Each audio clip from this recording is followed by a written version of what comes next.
तो last video में हम देख चुके थे इमरजेंस ऑफ सोशियोलॉजी। अब हम देखेंगे इमरजेंस ऑफ सोशियोलॉजिकल एंथ्रोपोलॉजी। इसमें अगले चैप्टर के भी कुछ टॉपिक्स होंगे, बहुत थोड़े, क्योंकि अगला चैप्टर भी ब्लॉक 2 का जो है वो इसी से रिलेटेड है।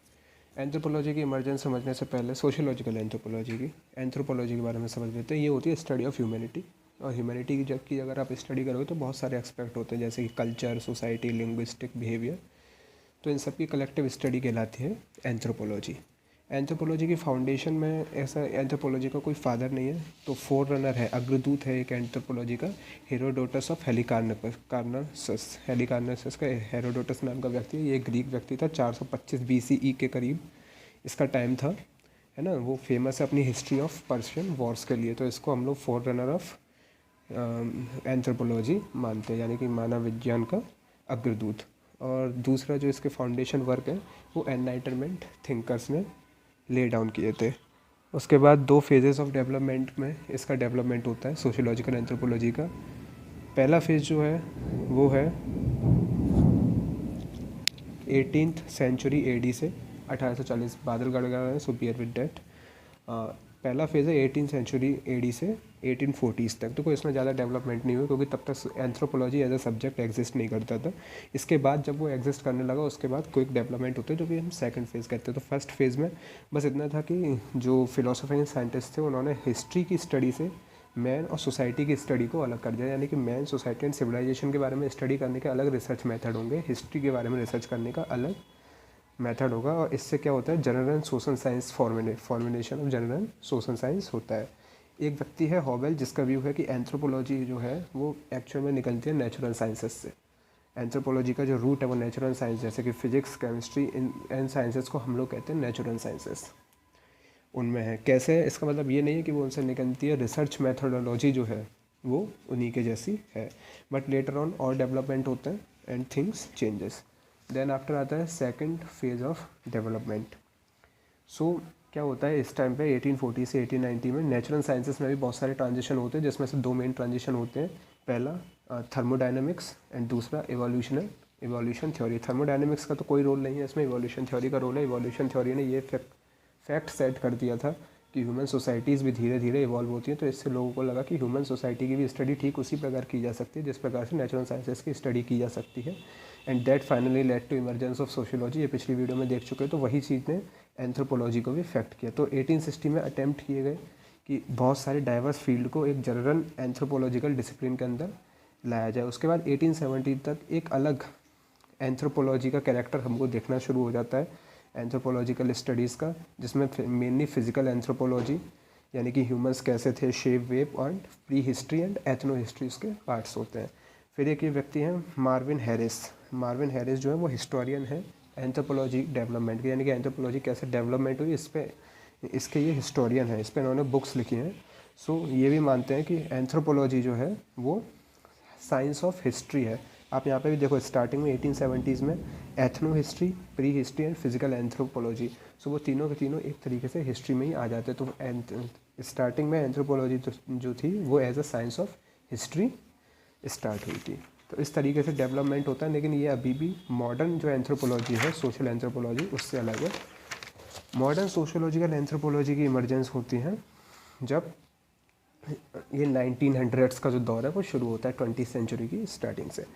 सो इसमें 2 पर्सन हैं जो कि बहुत मेन है। एक तो है ब्रोनिस्लाव मैलिनोस्की एंड दूसरा है AR Radcliffe Brown. So these are founder of modern sociological anthropology.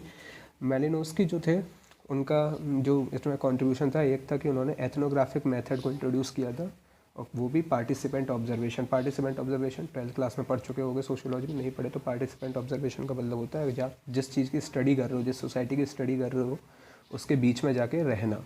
आप किसी विलेज की स्टडी कर रहे हो, आप वहाँ पे जाके रहोगे। सो दैट इज़ मालिनोस्की ने दिया। फिर दूसरी चीज़ जो थी वो फंक्शनलिज्म, इसी व्यक्ति ने डेवलप किया था। फंक्शनलिज्म की तरह स्टडी करना, ना कि इवोल्यूशनरी अप्रोच से स्टडी करना। इवोल्यूशनरी अप्रोच अलग होती है, फंक्शनलिस्ट अप्रोच अलग होती है। एंड वी विल डिस्कस, जो हम टुमारो डिस्कस करेंगे जब हमारे में ये चीज़ डिटेल में आएगी। वर्क ये मैं नोट्स में डाल दूँगा, इतने इंपॉर्टेंट नहीं है। सो वर्क जो है, एक तो आर्गोनॉट्स ऑफ वेस्टर्न पैसिफिक 1922 में पब्लिश हुआ था, और एक है crimes and custom in savage. दूसरे पर्सन है रेडक्लिफ ब्राउन। सो ये इन्होंने स्ट्रक्चर एंड फंक्शनलिज्म फाउंड किया था, और ये स्ट्रक्चर फंक्शनलिज्म आप सोशियोलॉजी में भी सुनोगे, एमिल दुर्खिम। तो एमिल दुर्खिम के विचारों से, उनका खुद का जो एक्सपीरियंस था एथनोग्राफी से, उन्होंने इसको भी मॉडर्न सोशियोलॉजिकल एंथ्रोपोलॉजी में जोड़ा। सो इनका भी एक वर्क है अंडमान आइसलैंडर्स 1922।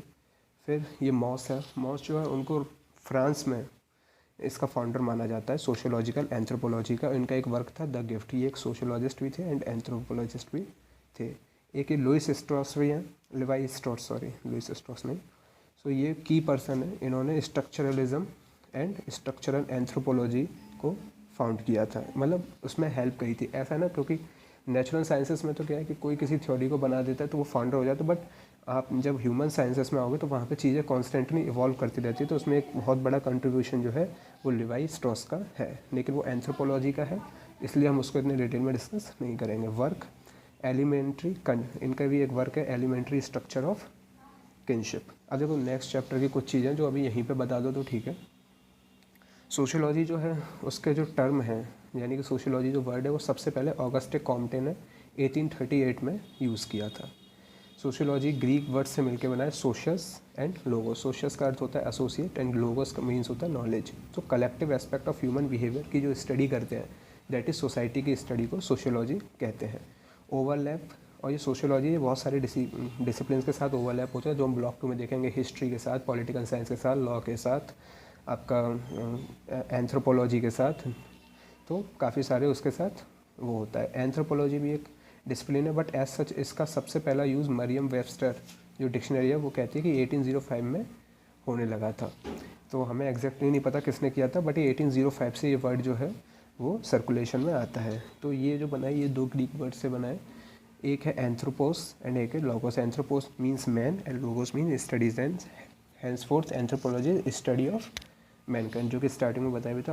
और एंथ्रोपोलॉजी अकेला ऐसा सब्जेक्ट है जो सोशियोलॉजी को सरपास कर देता है अपने स्कोप में, यानी कि सोशियोलॉजी लगभग आप कैसे बहुत सारे डिसिप्लिन्स के साथ ह्यूमन साइंसेस के इंटरेक्ट करती है, और एंथ्रोपोलॉजी है जो है वो अकेला ऐसा डिसिप्लिन है जो सोशियोलॉजी से ज़्यादा डिसिप्लिन्स के साथ इंटरेक्ट करता है।